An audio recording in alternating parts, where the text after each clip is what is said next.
Boa noite, Brasília, boa noite, Brasil, boa noite, Além Brasil. São 18 horas e 21 minutos, horário de verão, horário de Brasília. Estamos no ar com mais uma edição do seu programa TV Bancários. Você bancário, fique ligado. Esse é o nosso encontro semanal e hoje nós vamos conversar mais uma vez sobre a reforma da Previdência. Quem está aqui conosco, o senhor Décio Bruno Lopes, ele é vice-presidente de assuntos da Seguridade Social da Anfip, né?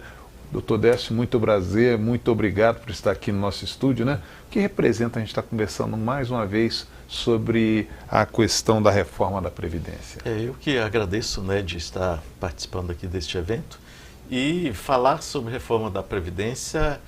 Você vai sempre estar falando mesmo, porque a Previdência, desde que ela surgiu, né, ela tem sido objeto de constantes reformas, desde 1923, passando pelos institutos, passando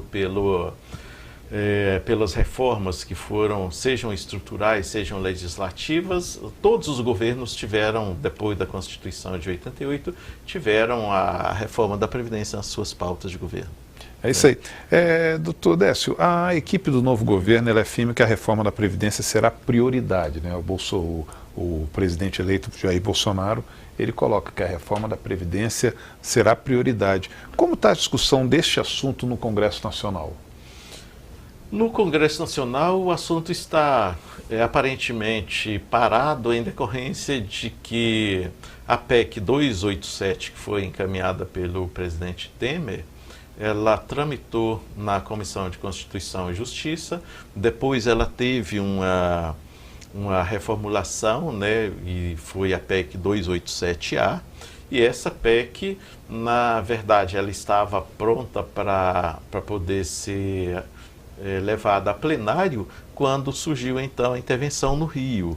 E em decorrência da intervenção, o assunto ficou parado e a discussão efetivamente vai depender do próximo presidente e dos congressistas, né, os atuais, né, para decidirem o que é que vão votar, se vão votar o substitutivo, se vão votar parte do substitutivo. Essa é uma questão. Então, lá no Congresso, por enquanto, o assunto está parado, né? Mesmo porque a tramitação vai depender do que se decidir quanto à intervenção no Rio.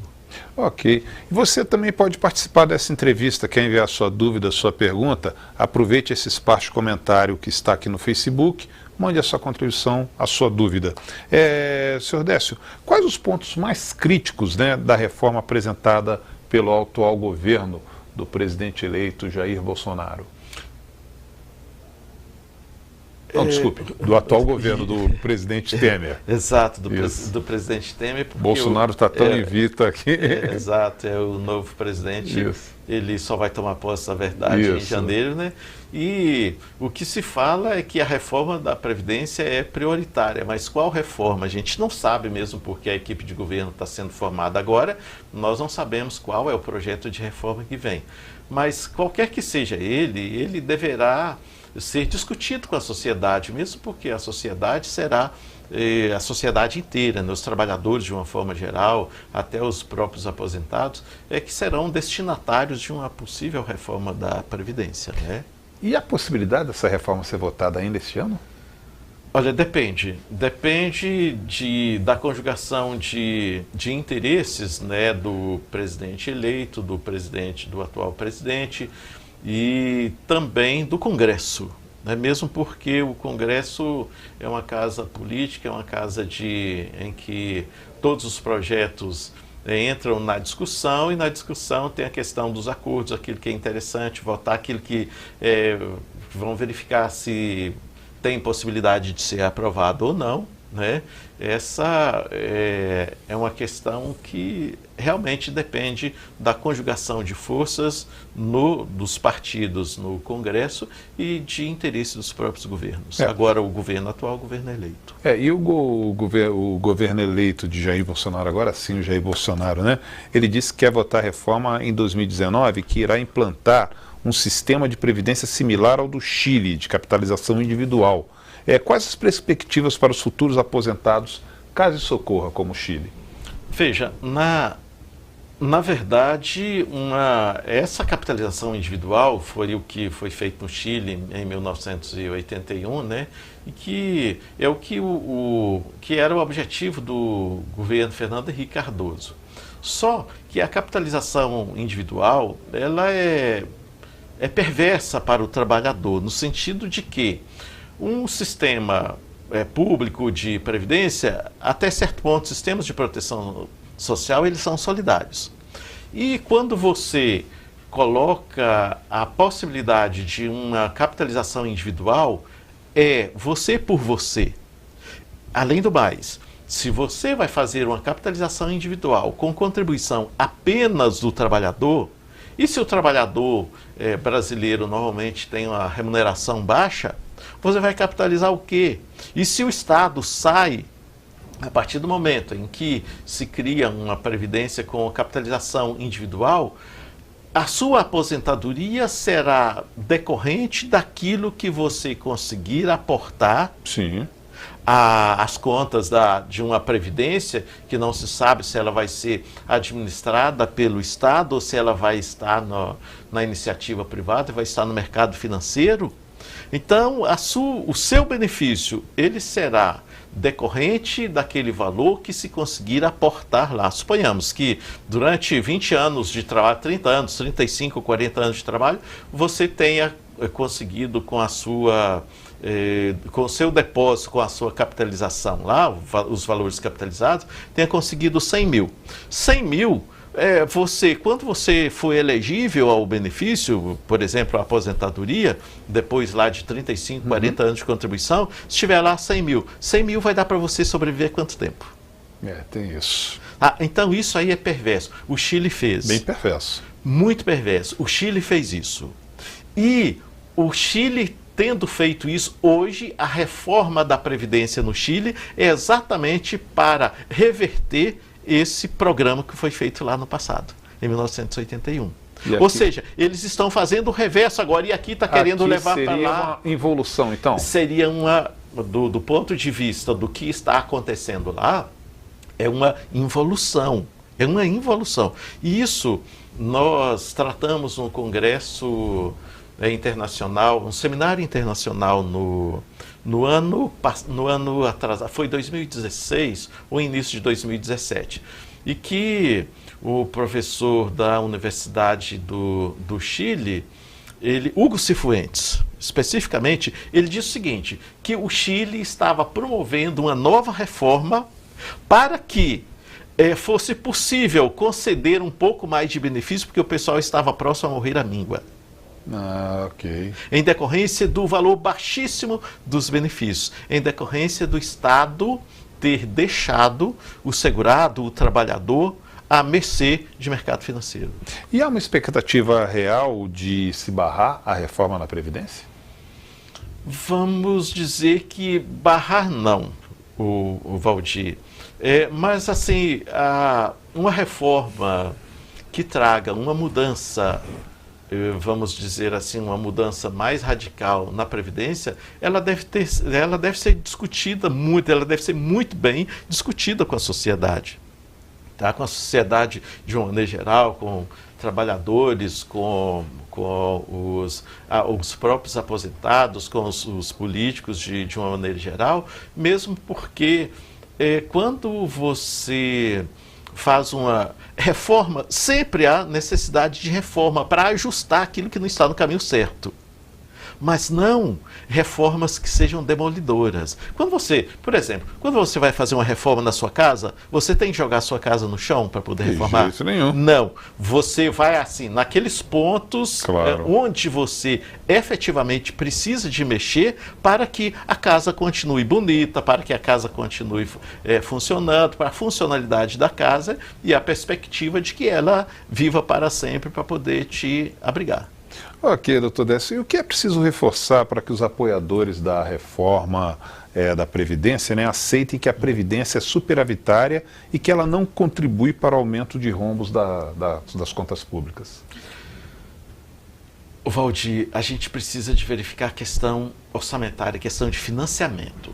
No financiamento da Previdência, quando a Previdência, antes da Constituição de 1988, a Previdência, ela repartia recursos com assistência social do trabalhador, claro, e assistência médica do trabalhador. Então a Previdência tinha os seus próprios recursos, seu financiamento próprio, e com esse financiamento próprio ela atendia Previdência e Saúde dos trabalhadores e assistência social dos trabalhadores, até parte da assistência social geral. Com a Constituição de 1988, a Previdência Social foi inserida no contexto de seguridade, onde 3 áreas estão abrangidas no sistema de seguridade social, quais sejam a Previdência, a Saúde e a Assistência. E para que esse amplo sistema de proteção social ele tivesse realmente reforço, tivesse sustento e sustentabilidade, o Constituinte de 1988 tratou de trazer um financiamento próprio, um orçamento próprio. E nesse orçamento vieram as contribuições incidentes sobre a folha, vieram contribuições sobre faturamento, que é COFINS, contribuição sobre o importador, que hoje é COFINS importação, a contribuição dos trabalhadores também incidente sobre a folha e a contribuição incidente sobre o lucro, né? Contribuição social sobre o lucro líquido. Todas essas fontes de financiamento são para sustentar a Seguridade Social. E na questão de uma reforma necessária, qual a reforma necessária?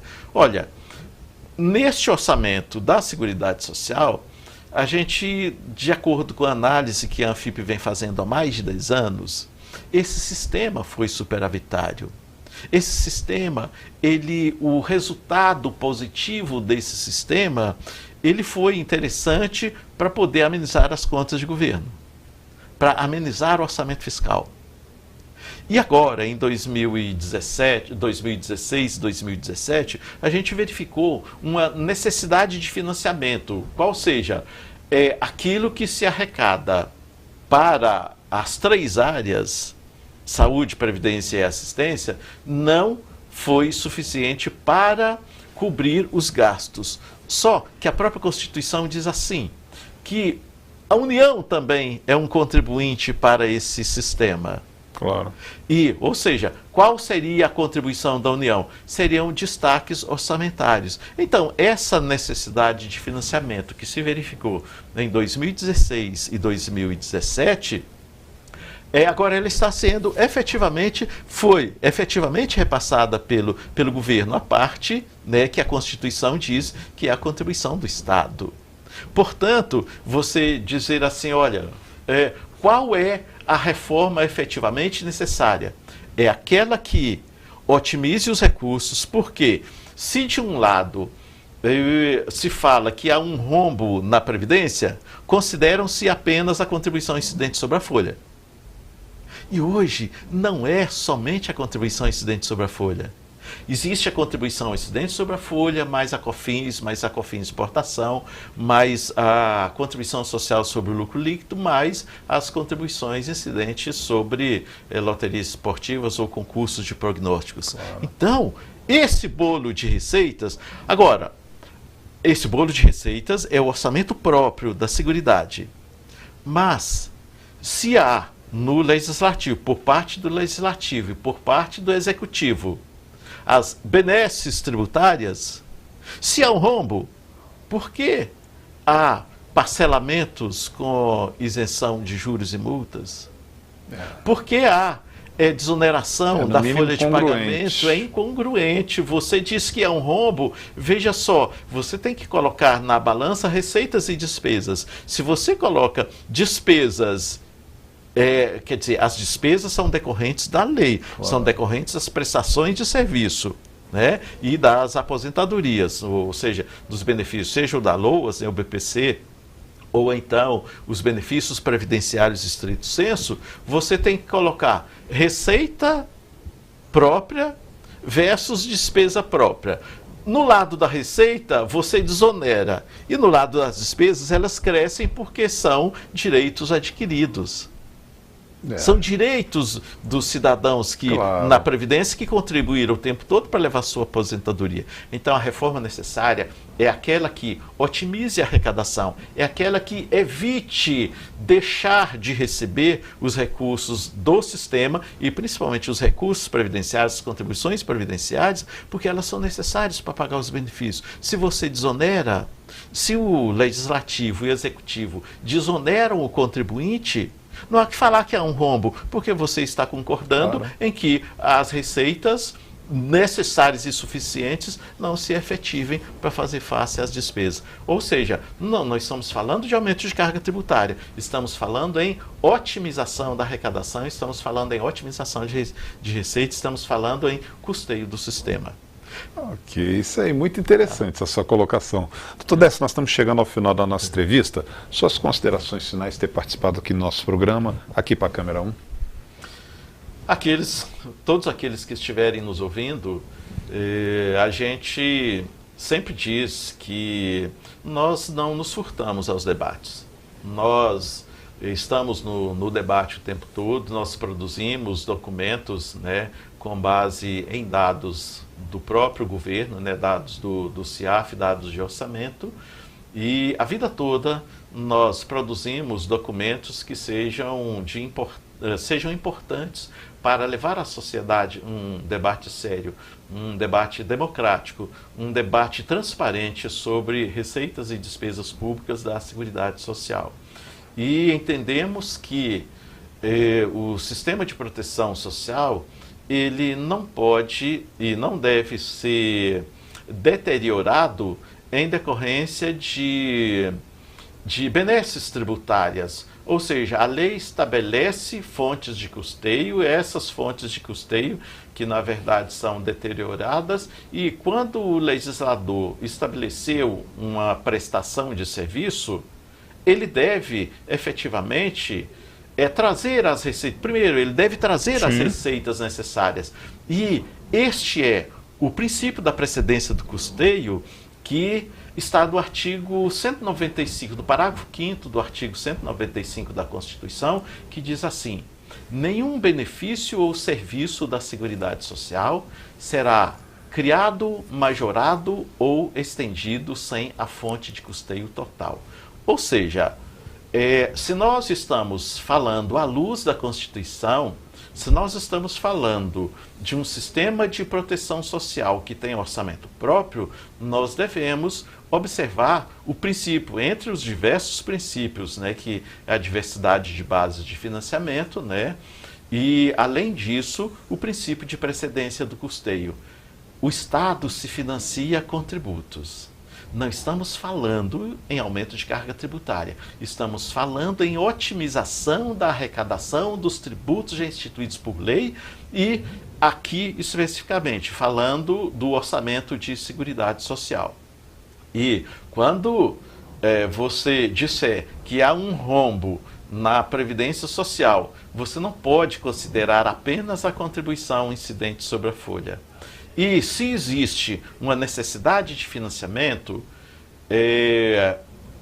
essa é hoje uma responsabilidade do Estado em assumir os direitos daqueles que o adquiriram em decorrência dos seus pagamentos específicos do passado e atual, mesmo porque os fundos previdenciários que existiam nos institutos, né, nos IAPs, o governo utilizou para outras finalidades. Claro. E agora, como aqueles fundos não foram preservados pelos diversos governos que passaram, agora cabe ao Estado, efetivamente, não massacrar o aposentado, não massacrar os beneficiários de hoje, mas assumir, sim, repor aquilo que o pagamento de benefício hoje é uma reposição daqueles recursos que gerados outrora e que os governos utilizaram para outras finalidades. Então, qual é a reforma necessária?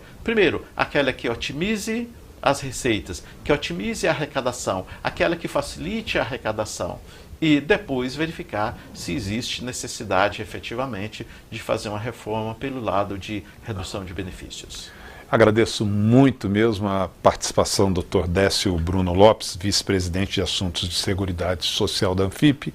Agradeço a turma da imprensa dos sindicatos bancários, que fez com que o Dr. Décio estivesse aqui, a nossa equipe técnica, mas agradeço principalmente a você, que mandou o seu recado, que escreveu e que está aqui sempre nos assistindo, nos acompanhando.